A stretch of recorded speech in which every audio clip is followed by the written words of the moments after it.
binabantayan ko muna kay kuya mo itong si Maymay at kakagaling lang ng ospital. Teka, alam ba ni Sir Francis mo na nandito ka? Ayun naman po, nagpaalam po ako, no? Alam mo, gusto ko talagang magpasalamat sa kanya ng personal kasi ang laking tulong na siya nagbayad ng bill nang na-ospital si Maymay. Mabait din palang Sir Francis mo.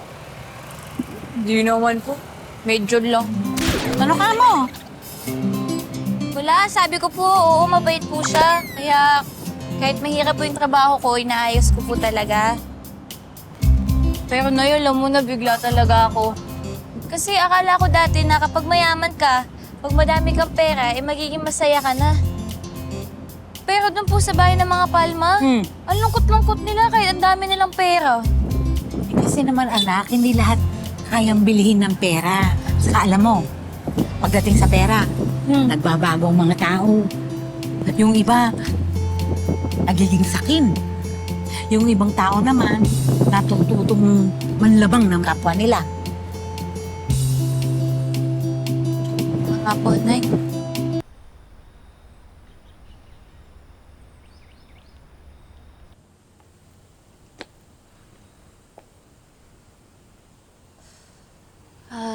Ma'am Vivian, pinatawag niyo daw po ako.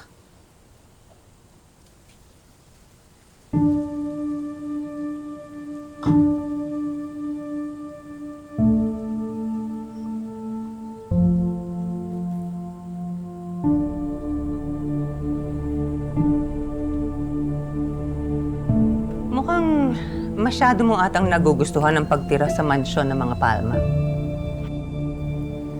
Masarap bang matulog sa malambot na kama? Yang pagsuot ng mamahaling damit ng anak ko. Kaya naman pati asawa niya ay inaakit mo at nilalandi mo? Po? Ma'am Vivian, hindi ko po alam kung ano sinasabi niyo. Don't act so innocent, Tata! Marami akong mga tenga at mata dun sa mansyon. Alam kong natulog kayo sa iisang kama ni Francis. Nilalandi mo siya! Ma'am, malinis po yung konsensya ko. Alam ko naman po na trabaho lang po lahat ng to eh. Di ako naniniwala sa'yo! I am warning you, Tata.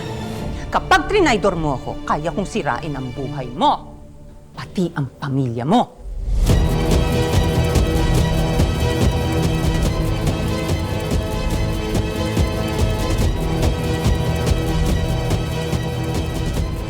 Ma'am Vivian, hindi po lahat ng tao katulad niyo mag-isip.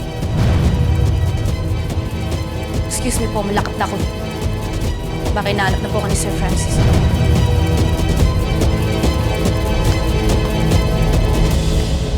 Mami! Bantayan mo yan si Tata, ha? May binabalak yan, eh. Mom! Ako nang bahala kay Tata. Pero mas may kailangan kang malaman. It's about Venice. I know where she is. A friend of a friend sent me that.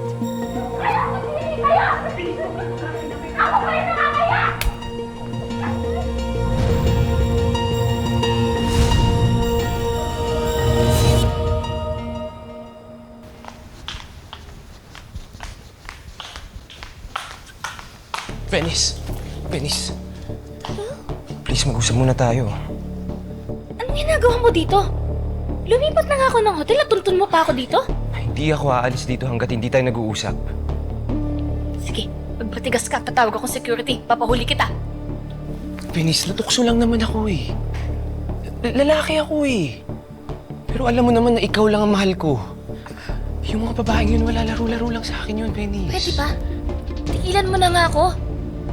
We're over, James! Venice, mahal na mahal kita. At alam mo yan kung gaano kita kamahal. Nagparaya ako, di ba? Umayag akong magpakasal ka kay Francis kahit labag sa kalooban ko. Venice, ako ang una mong pinakasalan. Ako ang una mong asawa.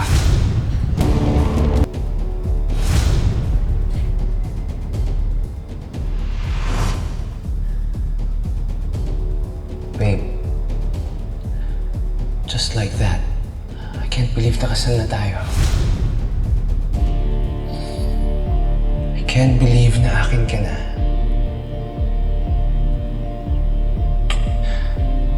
love you. I love you too.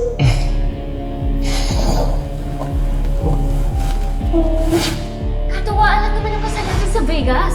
Ginawa ko lang naman yun para magrebelde kay Mommy. But you know what? Mommy's right. I should marry Francis.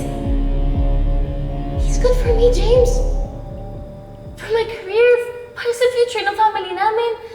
Venice, are you out of your mind? Ano pakakasalan mo yung lalaking hindi mo naman mahal? Dahil sa pera. Yun na lang ba yun, Venice?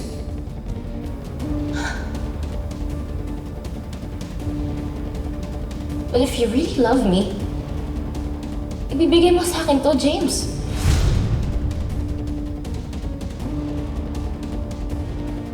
Aayusin mo yung divorce natin bago ka ikasal kay Francis. Walang pwedeng makaalam na kinasal tayo.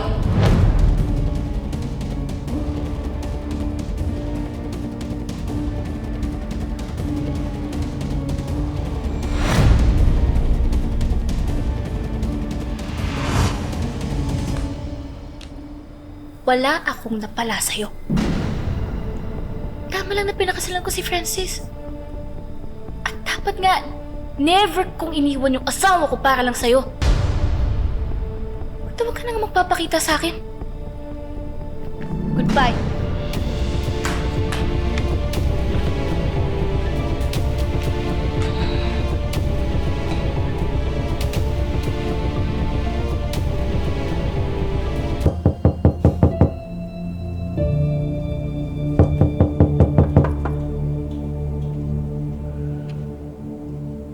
Si Mommy.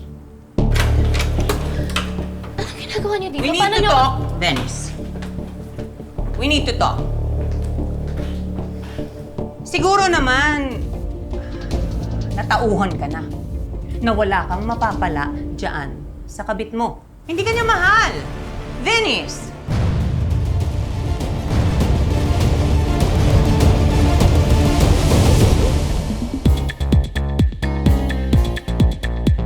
Oras na para bawiin mo ang buhay mo. It's time to go back home. Ikaw yung unang pinakasalan ni Venice. So yung kasal niya kay Francis is null and void. I need to talk to Venice. Susundan ko siya sa Pilipinas. Kailangan niyang malaman. Ako pa rin ang asawa niya at hindi si Francis. Ma'am Venice, ako nga. Lumayas ka sa buhay